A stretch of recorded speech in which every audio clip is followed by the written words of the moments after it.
வணக்கம். இன்னைக்கு நம்ம சேனல்ல என்ன பார்க்க போறோம் அப்படின்னு பார்த்தீங்கன்னா, ammonia derivative how it is reacting with carbonyl compounds. Carbonyl காம்பவுண்ட்னு சொல்லக்கூடிய ஆல்டிஹைட் கீட்டோனோட இது அம்மோனியா டெரிவேட்டிவ்ஸ் எப்படி வந்து நியூக்ளியோஃபிலிக் அடிஷன்ல இன்வால்வ் ஆகுது அப்படின்னு பார்க்கலாம். இப்போ கார்பனைல் காம்பவுண்ட் ஆல்டிஹைட் கீட்டோன்னு சொல்லிட்டேன்.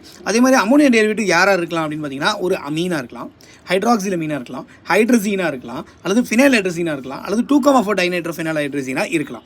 இப்போ இந்த அம்மோனியா டெரிவேட்டிவ்ல இருக்கக்கூடிய இந்த எல்லா இதுலேயே என்ன இருக்கும் காமனாக NH2 குரூப் வந்து ஒன்று காமனாக இருக்கும். அதே மாதிரி ஆல்டிஹைட் கீட்டோன்ஸ் அப்படிங்கிறதுல C டபுள் பாண்டோவில் அந்த O வந்து C டபுள் பாண்டோங்கிற குரூப் வந்து காமனாக இருக்கும். அப்போ C டபுள் பாண்டோவிலேருந்து ஓவையும் இந்த அம்மோனியா டெரிவேட்டிவ்ல இருக்கக்கூடிய H2வையும் ரியாக்ட் பண்ணி வாட்டர் மாலிகுல் எலிமினேட் பண்ணிட்டு ரிமைனிங் இருக்கிறத அப்படியே எழுதுனீங்க அப்படின்னா அதுதான் என்னது ammonia derivatives with aldehydes and ketones. இது எல்லாத்துலேயுமே முக்கியமான விஷயம் என்ன அப்படின்னா, ஸோ pH வந்து நீங்கள் 3.5 ரேஞ்சில் மெயின்டைன் பண்ணணும். செமிகார்பசைட் மட்டும் டிஃப்ரெண்ட்டாக இன்வால்வ் ஆகும். அதை பற்றின வீடியோ ஆல்ரெடி போட்டிருக்கோம். தேங்க்யூ ஸோ மச் ஃபார் வாட்சிங். தேங்க்யூ.